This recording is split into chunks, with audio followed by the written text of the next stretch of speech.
অনেকদিন ধরে ডিম ভাজা খেয়েছি, তো সব রকম ভাবে খাইয়ে দেখেছি। তো আমি আজকে কচুর পাতা দিয়ে ডিম ভাজি করে খেয়ে দেখবো।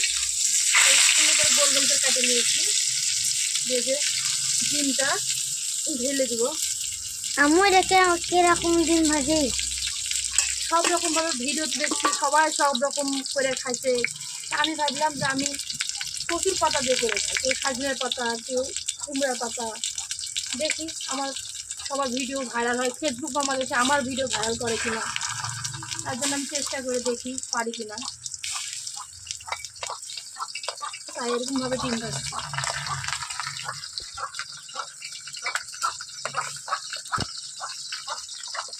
খুব সুন্দর হয়েছে কচুর পাতা দিয়ে ডিম ভাজা, এবার প্রথমবারের মতো। দেখি ফুলটা দিই।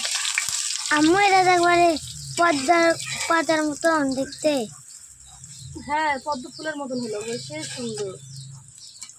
এই যে কচুর পাতার ডিম ভাজা পদ্ম ফুলের মতন, অনেক সুন্দর।